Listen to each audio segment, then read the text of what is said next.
Hello, and welcome to a broadcast that is produced by Friends of Terry Virgil. I am Terry Virgil, and today we're going to talk about a very unique thing, and it has to deal with both sovereignty and borders. And the title of the episode is "The Pope Hates Both Sovereignty and Borders." Well, let's go and look at our history and look at history today. The fact is, if you go back to 1933, there was another man, and we have to include this, that was a socialist that hated borders as well. His name was Adolf Hitler. We know what he did. He tried to take over the world by eliminating borders. He did it in a unique way, but in a warlike way. But we can also say this much too about the Pope. He's doing it the very same way. He hates borders. So does the UN. So does Obama. So does Hillary Clinton, Bernie Sanders. Anybody that believes in being a liberal, Democrat, a socialist, or a communist hate borders. That's a true fact. Look at the Soviet Union. Look at China. Look at North Korea. Look at Vietnam. Look at Cuba. We could see these things happening. I'm sorry about the broadcast getting interrupted the last time because of a technical difficulty. I accidentally hit a button on my microphone, so we could go from there. Let's give a definition of the one thing that I was going to talk about, which is sovereignty. And this is a definition of sovereignty. You can look it up in any dictionary. You'll find it if you Google it. Google the word sovereignty out. It means supreme power or authority. How can we hope to waste any form of power back to the people, or originally back to the people? Well, if you look at some other things about sovereignty, you could even see the word justice, or judicial, rule, supreme, dominant power. You can see all that stuff in there: authority, control, and influence, domination. There are many other things about sovereignty too. The authority of a state to govern itself or another state. National sovereignty here. We look at it, and that means independence, self-govern, self-rule, home rule, self-determination, and freedom. You notice there are keywords that I always look at, and I'm always going to be preaching about, and I'm always going to be teaching about. It's called freedom and liberty. It's in the word sovereignty by definition. Self-governing state. It could be plural too, so it doesn't matter. You could put it in any form that you want. We could talk about another thing that the Pope hates. He hates borders. Well, a border is a pretty good thing to have if you're going to be self-governed and self-rule and have the sovereignty to do so. And let's give it a definition, a pretty good one. Matter of fact, I'm reading it right now. A line separating two political or geographical areas, especially countries. And it gives a kind of a definition between Germany and Denmark. That's a pretty good definition. I think that it would count as, let's say Germany needs its own sovereignty and self-rule. Denmark needs the same thing, so they need borders. The edge or border of something or some part near it. In other words, it's let's put it this way: the northern border of the disputed areas, such as, well, let's put this between Canada and the United States. There's a border. Mexico and the United States, there's a border. And we got other borders, too, that we could dispute, too, because we have laws that say that and govern. These are self-governing ideas that no ship could come within 200 miles of our borders unless it's got permission to do so. That is self-governing borders. I realize that we're talking about one thing today that is called immigration, too, with these borders. I believe in immigration, by the way. I believe that a person has a right to immigrate into the United States of America as long as they do it under the law and according to the law. Illegal immigration, I'm going to say this much, send you back home. And if you're going to bring drugs, guns, weapons, thugs, you're going to bring the people that want to destroy the United States of America and the United States of America, we need to build a wall. And let's speak about this much, too. This is why the Pope calls Donald Trump a non-Christian. Because the Pope believes in what we call socialism. Believes the same thing as Adolf Hitler and every other socialist out there. Matter of fact, he believes in the same thing as Bernie Sanders.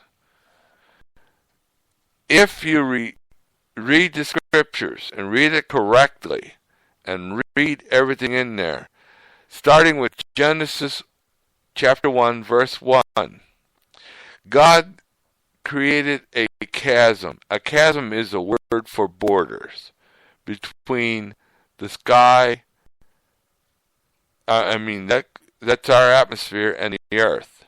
And in that chasm, he created the difference between light, which is daytime, and darkness, which is night. And the difference in the two are this. One is time for resting, which is night, and one is time to be active during the day when the sun's out, or in some cases we have to go with cloudy skies and everything else. But I think you get the point there. A chasm is a border. God created borders for a reason. To separate day and night. To separate other things.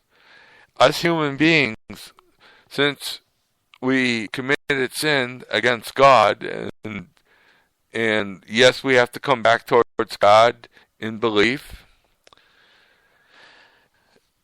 it would come out to saying that God even told Noah that we human beings are to go out and create our own borders. Create and multiply the earth. Yes, Noah failed to do it, but God did something in order to send people out, or human beings out, into different parts of the world to create those borders. It's called our language barrier. That's a border, by the way. Just because I know a few words in French, a few words in Farsi, I know a few words, well, quite a few words in Hebrew, in ancient Hebrew, and quite a few words in Greek and Latin, that doesn't mean I know how to speak those languages. That's just meaning that I could figure out what words would mean in those languages. Those languages are borders, by the way. Just because I don't speak Italian doesn't mean that I know something in Italian or Mexican. That's not it. And there is a difference between Mexican and Spanish, by the way. One of them is a lot better than the other. I'm going to just say it that way. And being politically correct is the idea of saying we got to get rid of the borders. I'm not going to promote Donald Trump as president, and I'm not going to promote any other Republican. I'm going to let that choice be up to you. But what Donald Trump said about building a wall, and I mean it, it's a good idea. This way we could keep drugs out, we could keep human trafficking out, we could keep those ones that want to destroy the United States of America, like ISIS, like the Taliban, like Al-Qaeda, or any other terrorist group out. We can do that by securing our borders. And to secure a border means one thing. We want to live as a sovereign nation, whether we agree with each other or not. That's my point of this whole broadcast. I could read you, and I did, the definitions of both. And those are general definitions. God also has one thing that's he promotes. It's called sovereignty. A Christian is a person that believes in Jesus Christ as the Lord and personal Savior. Donald Trump, I'm not going to question his faith or belief. I sometimes wonder about it myself when I hear him speak. But here's the thing. No human being, and that includes the Pope, has any right to say a person's not a certain type of a person without any proof, facts, or truth to back it up with. You're going to have to cite many things. Yes, I understand Donald Trump said certain things in his past that a liberal would agree with, a Democrat, a communist, or socialist. But here's the one thing. God is the one that will convert a person over into Christianity. No human being can do that. No other human being can judge a person whether they're a Christian or not. I disagree with a lot of different Christians because I feel that a Christian sometimes doesn't get it right when they read the scriptures. We don't always do that. And I'll be the first one to admit that. I don't always get it right, but yet I'm in the right idea. Sovereignty and borders is very important to even God. Because here's why. When a person, let's say the body expires, and you got your soul, God judges that soul. Either you're going to be put in hell, or you're going to be in heaven with Him, to have fellowship with Him. Now there is one thing. When you're in hell, you can see the backside of God. God shuns you out and will not listen to you. There is a chasm there. That chasm is a border between heaven and hell. That's it. You cannot leave that chasm or cross over from that chasm. That's it. You're done. If you're in hell, that's it. You're with Satan. That's it. You're done. Because you don't believe in the sovereignty of God. That is the point. Therefore, God is the one that set up sovereignty. He set up government. He set up self-rule, liberty, and freedom. Remember all the times when I say you have a choice to make? That is the choice that you have to make. No pope is above God. Just because the word vicar of Christ, and the word vicar means substitute. In other words, he's substituting himself to be better than God, because Christ is God. Therefore, he's doing the same thing and saying the same thing as Satan has said. You can find this in the book of Ezekiel. I'm thinking approximately either the 24th chapter or the 28th chapter. You can even find it in the book of Job. The same words that Satan used when he sinned against God. Because his words were, I am better than God. I have my own sovereignty. That's what Satan's saying. I have my own border. That's when the border